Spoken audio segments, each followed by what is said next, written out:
is important for sales teams in particular at any time. And I think that if, as an organization, now is the time that you're picking up that topic, then I think much like the selling when things are back open, it's going to be too late. We really should have been having this conversation all along. So look, it's vital. And I think in terms of how you manage it, well, the first step is being aware of something, being open to normalizing that conversation about mental and physical well-being. Particularly the psychological side at the moment. I think that you would normally see visual clues or hear audio clues of people being unhappy or feeling a bit low, and that might come across in the work that they're doing and the sales conversations they're having and the level of activity, all sorts of things. So we've still got some of those cues, but a number of them have gone away, and I think it's important to be looking for those.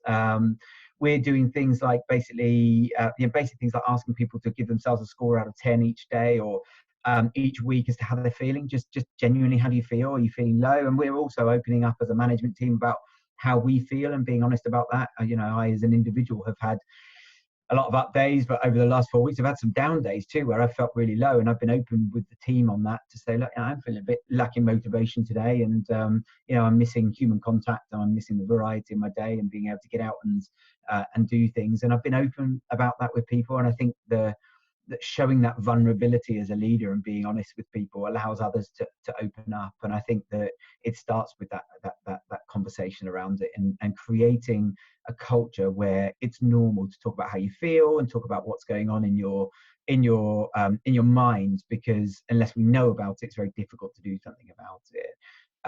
So there's lots of stuff that you can be doing on the mental side in terms of keeping people engaged and motivated, and we've talked about a lot of those things today. For me, it's about that communication again. It's about acknowledging that now is very difficult. It's about creating schemes and systems and processes for keeping people engaged and keeping people connected. And it's about giving people freedom to manage themselves the way they need to manage themselves to get the best out of themselves. So let's not expect people to be there bang on 8:30 in the morning, finish at 5, and not have have the normal break times, because we're not working in the office in the normal way. But let's let them manage their time a bit more. Let's give them more freedom to manage that, and let's let them make decisions that work best for them to keep them in the best, most healthy working state. I think it's about conversation, and it's about normalizing that. Physically, look, the best thing you can do is set an example. I think that as a leadership team, you need to be out there talking to people about doing things to keep themselves physically and mentally fit. Again, normalizing that and making that a really obvious thing that you're doing, to set an example that people can follow. But maybe you can guide them with resources or ideas as well. So you could be doing things like Team Joe Wicks session here in the UK every morning. It's an optional thing for people to join in with, but it's very inclusive. Anybody can do it, and maybe that's something you do together. Maybe you can create a step challenge. How many steps can everybody do during the week? Make it fun, make it engaging, make it positive. But I think, like everything, it's about starting the conversation, being open to that conversation, being positive, driving that conversation through the organization, and making it normal that we address and we talk about physical and mental well-being. I agree with that. I think Owen's absolutely right. It's all about communication. Because if you're not having communication, you don't know if any of your team members are struggling mentally or physically. But especially if you're incorporating video conferences, Zoom meetings, those sorts of things, you get to see people and you start to pick up clues. You go, I don't think that person's looking too good today. I'm just going to ask. And I think if you've also encouraged, or your team are working well together socially, they will start to pick things up as well. And I think fostering that let's look out for each other attitude is a really good thing to happen right now. One of the things I'm noticing is because people have fewer demands on their time, they're not racing from one thing to another at 100 miles an hour. They've got more time to be kind. They've got more time for the person next door, or the elderly neighbor, or one of their colleagues, and they pick up on it and they're there and ready to support. I think encouraging that is really important, so you can identify if somebody is struggling. Now, clearly, we're not health professionals.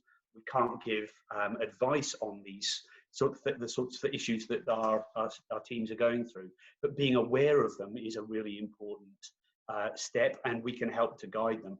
I'm a big fan of routine, a very big fan of routine. And so I think with work, to try and avoid some of the mental health things, or to minimize the impact of being on your own. Some people are living absolutely on their own. Some people are in small spaces with a lot of family members. Other people are in larger spaces. But having a routine, we normally go to work, which might involve getting on a bus, getting in a train, getting in the car and driving to work. You can mimic that by walking out of your front door, walking around the block for 5 minutes and coming back in and sitting down in your workspace to have the routine of going to work. And the same thing at the end of the day. So build those routines, those normal routines into your day. If you go to the gym normally, find a way to go to the gym, walk out of the door and come back in when you're changed, and then go and work out and do the John Wick program. Those sorts of things I think are really important. Having a routine for exercise is equally important. Schedule it in. If they're scheduled in your diary, if you're like me, they get done. If they don't go in the diary, if they don't go in the schedule, they're easily overlooked, and you can end up beating yourself up about not taking time out to exercise. But give yourself that schedule, write the schedule, put it in, I think is a really good habit to develop and to encourage in your team members.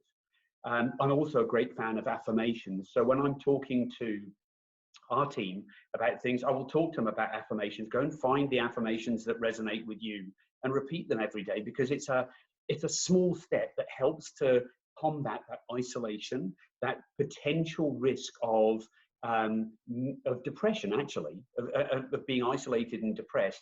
Whereas if you've got colleagues you can talk to, management team and people in the organization you talk to, and you can talk to socially, and you've got things like an exercise routine, a routine for going and coming from work. It's not just getting out of bed in my pajamas, going and sitting and doing my work in my pajamas and going back to bed at the end of the day. That is depressing. So you've got to find ways to do that. And as a leader, we've got to be attuned to that and be ready to jump in and help people and give them that kind of advice to help them through that sort of that risk of depression. And I'm a big fan. For me, it's about routine and making sure that those things then get done, and you're taking care of your own physical and mental health, and you're able to advise other people to do that too.